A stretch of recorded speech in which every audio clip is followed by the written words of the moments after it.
Hello and welcome to another adventure in Castle Farms, How I Spent the Apocalypse. And so today I want to make candles that I can give as gifts to people.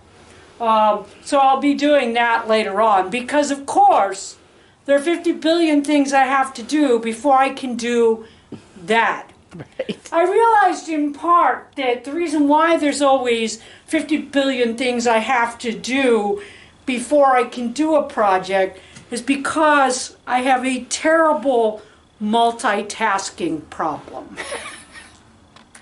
Nothing makes me as happy as when I can do one thing that actually serves more than one purpose. And so multitasking is dangerous, people. It's dangerous. But I do it all the time. Okay, so the first thing I want to do, I made that elbow, I did all that. It's still leaking smoke into this room. I want to slow that down. I mean, it's not as much as the forge was. No. And it's not as much as the forge was before I put the flange on the outside. Right. That is not as much as when the stovepipe was just up there and bellowing out the flesh. And it's not as much since I added all that. But it's still a little bit. Because this was my son's, as I said, this was my son the genius's first welding project. And it spent some time out in the weather. Okay, in fact, I'm going to show you something I didn't show you the other day, which I should have. Okay, the bottom had holes in it. Okay? It's still pretty solid, but it had some holes, which that's going to let fire and ash, and it's going to cause it to drop.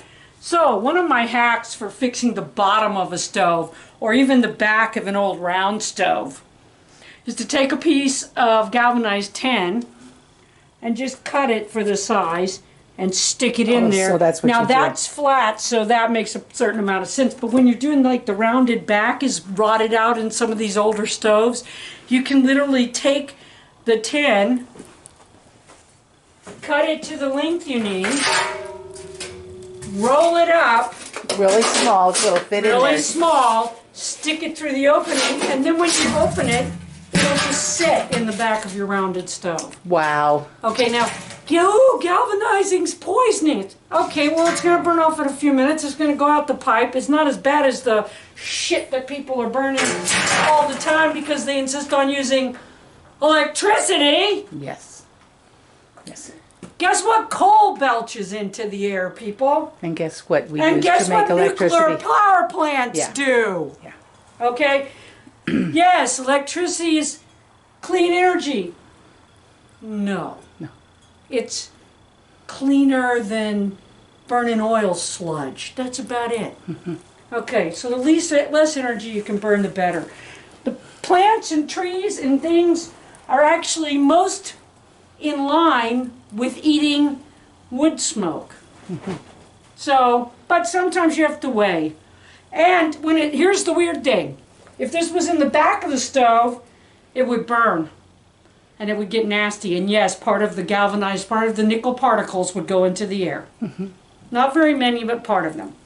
Okay, but when you put it in the bottom of the stove, the ash keeps it from burning. It just seals it. It just seals it. Yeah. So you can see that I've had 3 hot fires in there. It hasn't done anything to the galvanizing at all. I can see the galvanizing in there now. Yeah, you can see the shiny, Yeah, so yeah. it's not doing anything to it. Okay, so what's leaking, as you can see here at the top, there's a gap. Up there, those pipes that I had to jerry-rig, there's stuff. So I'm gonna leave and go get my all-purpose multi-tool. Your foot? No, My hammer. no, one of the other one. I'll be surprised. Be surprised.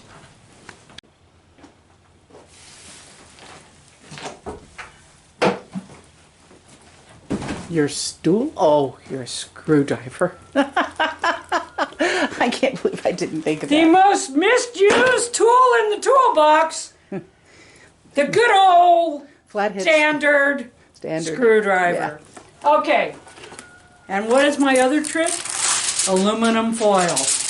Okay. So I'm going to take some of this aluminum foil.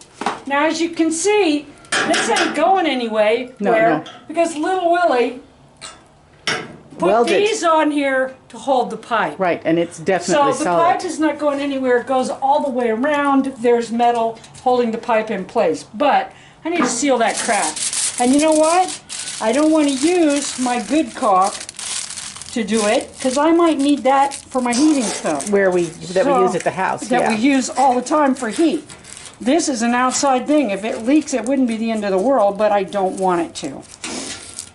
Okay, so I'll take that. I'm just going to tear that because I don't need that big a piece. I'm going to slip that behind there. And voila. No more crack. So you just kind of jam it down? I just kind of jam it in there with the screwdriver. Just kind of jam it in there. And so the aluminum foil doesn't burn, right? No, it would in the stove. It wouldn't burn all the way, but it would burn part of the way in the stove. We know that because when we burn trash that has an aluminum back in it, it doesn't burn all the way. Yeah. Even in our stove, which gets super hot. This one will not get nearly as hot as ours.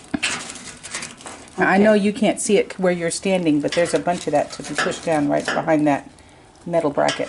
I already did it. Okay. It just doesn't look like it. Okay. Let go of my ears, woman. I know what I'm doing. Oh, come on. You've all said it before, too. I don't want to hear it. Oh, it's so politically incorrect. I think I warned you at the very beginning when I started to do this that I'm not terribly politically correct. Now, if this doesn't work, what's your other hack for this that you, other than buying? Okay, you can make a putty. You have to take the ash that comes out of a wood stove, take the ash, make a screen that's going to filter out all of the black part. Okay. All of the coals have to come out because they are not fireproof. They will catch on fire. But the gray part has already burnt, so it's fireproof. Right. And doesn't really work on metal stoves, which is why I decided not to use it, because it makes lye when it's wet, and it'll actually cause rust. Why do stoves rust out when you put them outside or they leak water?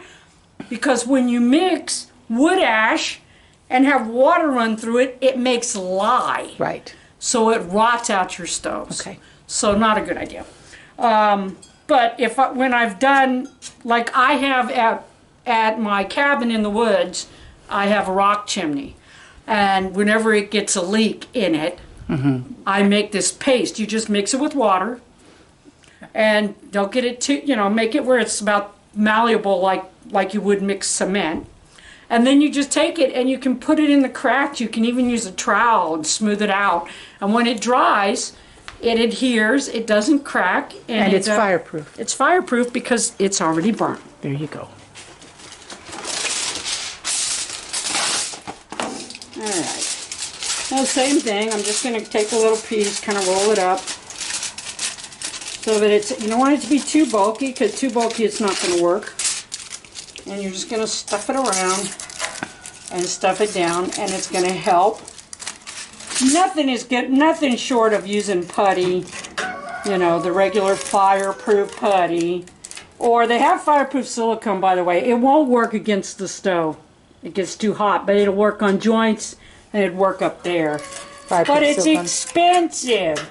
It's like, what did we looked it up? It was like what, 12? One tube was $12 or $13, yeah. Yeah, so it's expensive. So for a shop area where you're just trying to get by, and it's only one use, and it's only we shouldn't need this next year because you're going to do something different. No, because I'm going to do the top thing that I want to put on the forge. Right. So, but I don't have the materials to do that with right now. So, and the welding skills. Frankly, I'm going to have to learn to be a better welder. Well, teaching myself how to weld. My son is helping. My son, the genius, is like the best welder ever. So do not judge by this project. This was his first project. Yeah, this is literally was one of his learning projects. And this, not that he is his mother's son in a lot of ways, this is made completely out of garbage. Yeah. He could sit here and tell you, oh, this piece came from that and this piece came... This stove was made completely from garbage. And he just kind of threw it together, and it is, believe it or not, I think it is like 5 years old. And it's been outside. And we have used it over and over again, and it has been outside at one point. We're still using it. So there you go. Okay, so that one's done. Now I will crawl up, which you don't need to see that because it's going to be lots of pictures of my ass. Okay, so I'll get a picture when you're done of what you did. Okay, but I'm going to get up there now and try to plug those up a little bit better. So, and of course, once again, I don't like to use the ladder any more than I have to, so I'm going to crawl around on my forge to do it. Okay, I am definitely not going to film that. No, because Now it's on. And this is the aluminum foil, and you attached it with what? I just put some wire around it to hold it in place. Yeah. So hopefully that's going to do it, people. It's at least going to slow it down. But I think for this winter, actually, no, that's a bad idea because we got that open because we want the ventilation. The ventilation. Yeah, yeah. Which is weird, isn't it? You're trying to heat a space and you're like, oh no, I need to ventilate it. Lots and lots of airflow. Yeah, because if we didn't need all that airflow, you could put a piece of galvanized metal in there. Yeah, put a piece of galvanized metal up in there and just let it, and that would help with the draft. Too. Yeah, but of course we want the draft. But we want the airflow rather. Ventilation. We've got around the bell, and air of course comes around the tarp, and we've got that, so we should have plenty of ventilation. The entire top is still open, which is why, like I said, if you were just forging in here you weren't trying to have people in here trying to congregate and talk at a time when you don't want people sneezing and coughing. Right. Right, exactly. So you don't want smoke and everything. Yeah. You don't want smoke in here. Yeah. So hopefully that's going to work. I'm getting ready to light it and we'll see. All right. I cannot tell a lie. My aluminum foil fix worked all but one place. So I had to go and get into my store of stove and gasket cement. But I only had to use it on a part about this far. And right now it seems to be drafting really well as it's going to. I mean, hello, there's a giant hole in the wall. The stovepipe is this big and the elbows are that big. Right. You know, it's not gonna, you know, I've got a piece that I took off God only knows what, and I made another elbow with that. So, and none of the stovepipe is the same size, so you're gonna get some blowback. Wouldn't be something you'd want to fix your house with. No. Although I have fixed stovepipe in the house with aluminum foil. Quite successfully. This seal down here is perfect. Yes, it's working beautifully. Those up there are not perfect. On the actual elbows. But where I had to suck the elbows, where I had to suck the stovepipe up to fix the elbow, right, I could not get the aluminum foil in the crack, and going around it just made it come out further down. Yeah. So I went ahead and sealed it with some of that. I don't want to use a lot of that because I may need that on my stove. On the heating stove we have for our house. On the stove that we need to heat our house with. Right. Okay, so real quick, here's the thing. When I have worked in the world at large, outside this farm, especially in the entertainment industry, everything I do in order to make money gets judged by other people, and they have to be talked into buying it, or there's zero success. Not a little bit of success, zero. Everything has to line up perfectly or there's no success. Well, when you're working in your own yard or on your own place, you can make a bunch of mistakes and still have a modicum of success. Every single thing I've done trying to get heat in here so that we could visit with our family during the COVID thing in relative safety. There's no complete safety right now, but in relative safety, every fucking thing that I've done has made it smoke this much less. That smoke becomes a metaphor for fucking life. Makes it suck this much less. When you're constantly making do, you never have things that are exactly the way you want them. Or it's rare. On those rare occasions when you do a fucking little dance. Because you're like, oh, Or sometimes they turn out even better than you thought they were going to. Better than you could have imagined. But normally, when you're using shit to make stuff, and you're just making do, it's never perfect.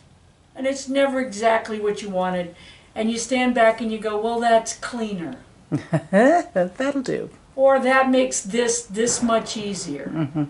But that is a success. Yes. In your own space, on your own farm, in your own apartment, in your own house, the things you do to make your life even a little bit better are success. You can't get success out there unless other people let you fucking have it. And most of the time, they're not into making sure that you get rich and famous. They're not even into you making a fucking living. You're working for a fucking corporation. The last thing they want to do is pay you enough money that you don't have to worry anymore. They don't want you to be comfortable. They want to make sure that you're tied in, so you have to work forever. And you have to work forever the way they tell you to work and do the things they fucking want you to do the way they fucking want you to do it, because you can't afford to lose your goddamn job. But the things you do in your own space, in your own way, they don't own that. And you can have success. It's not a lot of success, but it's better than the nothing you get working for the man. Sometimes it's a lot. Sometimes it's a lot. Sometimes you go, woohoo! That's absolutely fucking perfect! Yeah. Until next time, don't let the bastards get you down! Do you?